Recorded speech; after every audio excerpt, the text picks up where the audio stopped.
हरे कृष्णा। आवाज़ आ रही है सबको? आवाज़ साफ आ रही? ओ माई लिखो।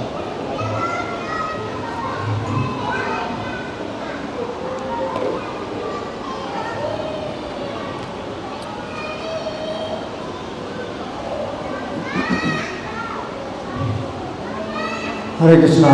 आवाज़ आ रही? भक्ति विनोद ठाकुर का हमारे इस आंदोलन में बहुत बड़ा योगदान है। प्रभुपाद ने ये नियम बनाया कि चाहे सवेरे का श्रीमद् भागवत का प्रवचन हो या शाम को गीता प्रवचन हो, एक भजन गाते हैं, राधा माधव कुंज बिहारी। तो ये भजन भक्ति विनोद ठाकुर का लिखा हुआ है। हम लोग जो है रोज़ 2 बार गाते हैं, सवेरे की क्लास के शुरुआत में और शाम की क्लास के शुरुआत में। और ये केवल 4 पंक्तियों का भजन भक्ति विनोद ठाकुर ने लिखा है, केवल 4 पंक्तियों का भजन है और बहुत मधुर। और इसमें भगवान की लीलाएं का जो है मतलब पूरा वर्णन मिल जाता है। उनके नाम इस प्रकार से उसमें डाले हैं, जय राधा माधव कुंज बिहारी। तो कुंज बिहारी से पता चलता है कि उनकी क्या लीलाएं कुंजों में विहार करते हैं। कुंज बिहारी गोपीजन वल्लभ, गोपियों के वल्लभ हैं, उनको आनंद देते हैं। इससे पता चलता है कि उनकी कितनी लीलाएं गोपियों के साथ है। गोपीजन वल्लभ है। गिरिवरधारी, तो गोवर्धन पर्वत को धारण किया। यशोदानंदन, ब्रज जन रंजन, यमुना तीर बनचारी। तो इस प्रकार से इतना सरल गीत है ये। और भक्ति विनोद ठाकुर ने केवल नाम ही दिए हैं और वो भगवान की लीलाओं के आधार पर वो नाम डाले हैं। तो ये प्रभुपाद ने ये बनाया है। तो पहली बात तो ये है। दूसरी बात है मंगल आरती। हम मंगल आरती 4:30 बजे शुरू करते हैं। तो संसार दामनल ये गाते हैं। तो ये तो विश्वनाथ चक्रवर्ती ठाकुर का लिखा हुआ है, संसार दामनल। लेकिन मायापुर में ये जो संसार दामनल प्रार्थना है, ये मायापुर धाम में ये गाई जाती समाधि में, प्रभुपाद की समाधि में गाया जाता है। 4:10 पर समाधि होती है। वृंदावन भी प्रभुपाद की समाधि है, तो समाधि आरती। तो संसार दामनल ये जो प्रार्थना है, ये मंगल आरती नहीं है। वृंदावन में मंगल आरती में नहीं गाया जाता, ना मायापुर में, समाधि आरती में गाया जाता है। तो 4:30 बजे फिर मंगल आरती में क्या गाया जाता है? विभावरी शेष आलोक प्रवेश। ये भक्ति विनोद ठाकुर के द्वारा लिखित गीत है। तो 4:30 बजे वृंदावन में और मायापुर में मंगल आरती के रूप में ये गाया जाता है। और संध्या आरती हम लोग रोज़ गाते हैं 6:30 बजे कि वह जय जय गोरा चांदे। ये भक्ति विनोद ठाकुर के द्वारा लिखा हुआ है। और प्रसाद मंत्र, जब हम प्रसाद ग्रहण करते हैं तो एक प्रसाद मंत्र है जो बंगाली में भक्ति विनोद ठाकुर ने लिखा है, शरीर अविद्या जाल जोड़ेंद्रिय काहे काल। ये हम लोग प्रसाद भोजन के पहले बोलते हैं। तो भक्ति विनोद ठाकुर का ही जो है। और एक भजन भगत वत्सल श्री गौर हरि, ये जो भजन लिखा है भक्ति विनोद ठाकुर ने, तो ये भजन भगवान को जब भोग अर्पण करते हैं तो ये भजन गाया जाता है। ये भोग अर्पण का भजन है।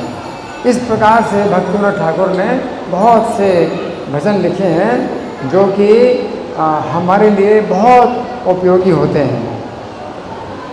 और इन्होंने जो ग्रंथ लिखे, इनकी बहुत बड़ी शक्ति है जो ग्रंथ लिखे। तो अपने जीवन काल में इन्होंने 100 ग्रंथ लिखे हैं। कितने लिखे? 100 ग्रंथ लिखे हैं। कुछ बंगाली में लिखे हैं और कुछ संस्कृत में लिखे हैं और कुछ अंग्रेजी में लिखे हैं, 3 भाषाओं। कितना मुश्किल है। कोई व्यक्ति एक भाषा में अगर पूर्णता प्राप्त कर लेता है तो वह दूसरी भाषा को में जो है वो इतना आगे नहीं बढ़ पाता है। संस्कृत में भी पुस्तकें लिखी हैं बंगाली में पुस्तकें लिखी हैं और अंग्रेजी में पुस्तकें लिखी हैं। और अंग्रेजी में पुस्तकें लिखना का जो कार्य है सबसे पहले इन्हीं के द्वारा हुआ है। भक्तिविनोद ठाकुर ने ही अंग्रेजी में किताबें लिखी हैं, क्योंकि पहले 6 गोस्वामी ने जो ग्रंथ लिखे वो संस्कृत भाषा में लिखे।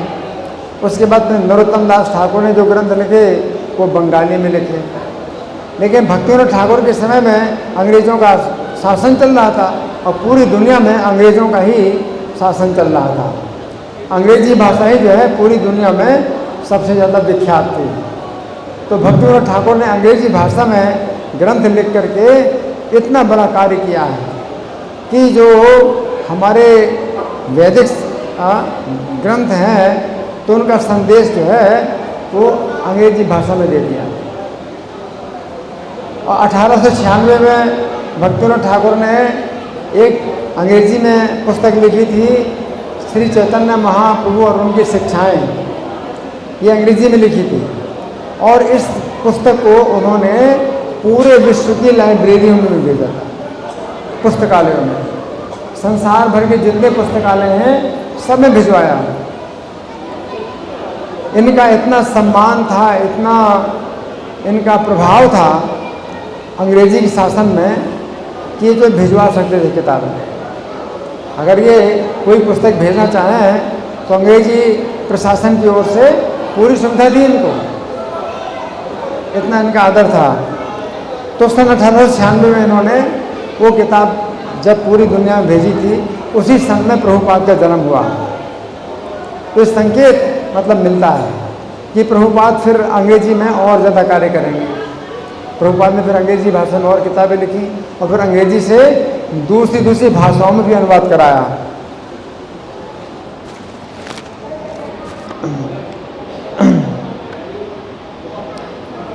और इन्होंने जो भविष्यवाणी की थी, तो जैसे प्रभु जी ने बताया कि भक्तिविनोद ठाकुर ने भविष्यवाणी की थी, 100 साल पहले ही भविष्यवाणी की थी कि एक व्यक्ति आएगा जो कि संपूर्ण पृथ्वी में व्यक्तिगत रूप से कृष्ण भावनामृत का प्रचार करेगा।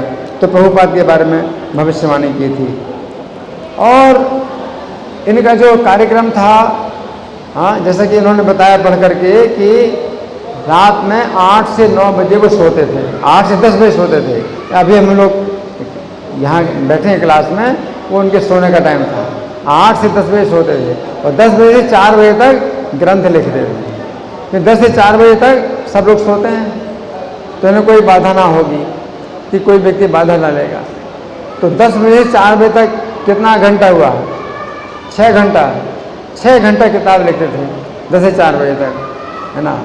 तो इनके पास जो घड़ी थी, उस समय घड़ी अंग्रेज़ों ने एक घड़ी बनाई थी समय के लिए, है ना। नहीं तो उसके पहले बिना घड़ी के ही सब कार्य होता था। जितने कार्यक्रम होते बिना घड़ी के होते थे, तो बिना घड़ी के अंदाजे से ही सब कार्यक्रम किए जाते थे, है ना। लेकिन जब इन्होंने अंग्रेज़ों ने जब घड़ी का आविष्कार कर लिया, तो घड़ी का प्रयोग भी जो है इन्होंने भक्ति में लगाया। हर चीज़ को जो है भगवान की सेवा में लगाना, है ना। तो घड़ी को भी भगवान की सेवा में लगाया, घड़ी के अनुसार सब कार्य करते थे, है ना। तो भक्तिविनोद ठाकुर का बहुत बड़ा योगदान है, क्योंकि बहुत से ऐसे अपसंप्रदाय थे जो कि अपने को चैतन्य महाप्रभु का अनुयायी बताते थे और कैसे अनैतिक कार्य करते थे। अनैतिक कार्य करते थे, नशा, व्यभिचार, ये खुला उनका जो है ये चलता था। नशा व्यभिचार खुला चलता था और अपने को चैतन्य महाप्रभु का अनुयायी बता करके वैष्णव समाज को जो है वो बदनाम करते थे। इतना ज़्यादा इनका जो है वो हो गया था, मतलब बदनाम कर दिया था कि वैष्णव के नाम पर ही लोग नफरत करते थे। सोचिए, एक वैष्णव के नाम पर तो व्यक्ति का जो है बड़ा आदर होता है कि भाई कोई वैष्णव बन जाए तो कितनी बड़ी बात है ना। कोई ब्राह्मण है तो द्विज ब्राह्मण होता है, उसके ऊपर विप्र ब्राह्मण होता है, उसके ऊपर वैष्णव ब्राह्मण। तो वैष्णव तो ब्राह्मण से भी ऊपर शुद्ध होता है, लेकिन वैष्णव के नाम पर ही नफरत करने लगे, क्योंकि वैष्णवों के समाज को उन्होंने इतना जो कलंकित कर दिया था। तो भक्ति विनोद ठाकुर ने ऐसे 13 अष्ट संप्रदाय जो है उन्होंने बिल्कुल उनका पर्दाफाश कर दिया कि चैतन्य महाप्रभु के संप्रदाय में ये नहीं है। तो वे लोग अपने को चैतन्य महाप्रभु के संप्रदाय का बताते थे और किसी नियम का पालन नहीं करते थे। अब हमारे लिए बल्कि कठोर नियम है कि व्यभिचार, मांसाहार, जुआ, नशा कठोरता से मतलब बंद करना है। तो वो लोग जो है भक्ति इस प्रकार से करते थे कि कोई नियम नहीं है, तो इसलिए व्यभिचार है और नशा, व्यभिचार और नशा उनका जो है खुला चलता था, है ना। तो इस तरह से भक्ति विनोद ठाकुर ने बहुत बड़ी रक्षा की, चैतन्य महाप्रभु के आंदोलन की, चैतन्य महाप्रभु के संप्रदाय की बहुत रक्षा की। और फिर उन्होंने प्रार्थना की, जगन्नाथ मंदिर में जाते थे तो उन्होंने प्रार्थना की, तो वहाँ बिमला देवी का भी मंदिर है, जगन्नाथ मंदिर में बिमला देवी का भी मंदिर है। तो बिमला देवी से प्रार्थना की कि एक ऐसा हमें पुत्र दीजिए जो कि चैतन्य महाप्रभु के संदेश की रक्षा कर सके। तो जब भक्ति सिद्धांत सरस्वती ठाकुर का जन्म हुआ तो भक्ति विनोद ठाकुर जान गए कि यही जो है बिमला देवी की कृपा से कि हमें ये पुत्र प्राप्त हुआ है जो कि चैतन्य महाप्रभु के संदेश की रक्षा करेगा। तो इन्होंने इनका नाम भक्ति सिद्धांत सरस्वती ठाकुर का नाम जो है रखा बिमला प्रसाद। तो बिमला प्रसाद इसलिए कि इनकी प्रार्थना सुनकर के बिमला देवी ने भेजा है एक ऐसा पुत्र है। तो भक्ति विनोद ठाकुर ने जो है फिर भक्ति सिद्धांत सरस्वती ठाकुर को स्वयं दीक्षा नहीं दी। अगर स्वयं दीक्षा दे सकते थे, लेकिन फिर क्या होता, फिर ये होता कि भाई ये तो जो है वंश परंपरा है। तो जैसे आजकल वंश परंपरा चल रही ना कि जैसे गोस्वामी हैं तो जो वो गोस्वामी है तो गोस्वामी का लड़का भी गोस्वामी, उनका लड़का गोस्वामी। अब वो सब जो है वो कैसे होते हैं, मतलब भोग में लगे हैं, भोगों में लगे हुए हैं और गोस्वामी कहलाते हैं, वो गोस्वामी वंश ही हो गया।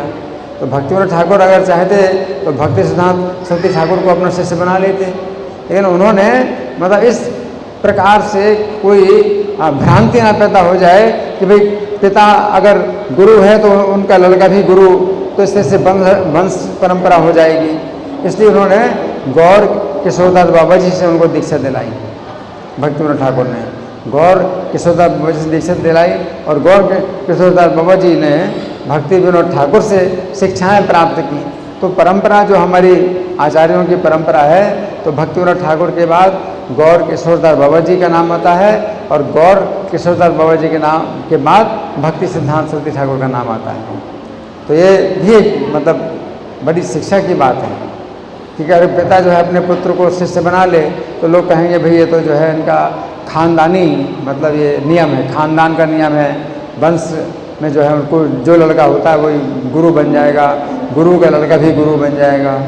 इसलिए भक्ति विनोद ठाकुर ने इस प्रकार की भ्रांति ना पैदा हो, उन्होंने जो है भेजा कि तुम गौर किशोरदास बाबा जी से दीक्षा लो।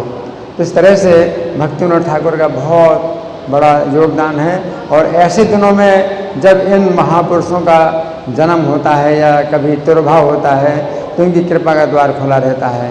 तो आज भक्ति विनोद ठाकुर से हम जो है कृपा मांगते हैं कि जैसी उन्होंने शक्ति, जिस शक्ति के साथ उन्होंने कृष्ण भावनामृत आंदोलन को फैलाया, तो उस शक्ति का एक बिंदु हमें प्राप्त हो और हम भी जो है उनके कार्य की दिशा में कुछ कार्य कर सकें। श्रील भक्ति विनोद ठाकुर आविर्भाव तिथि महामहोत्सव की जय, श्रील प्रभुपाद की जय, राधा पाल सारथी ललिता विशाखा गौर निताई, सीताराम लक्ष्मण हनुमान की जय हो। हरे कृष्णा।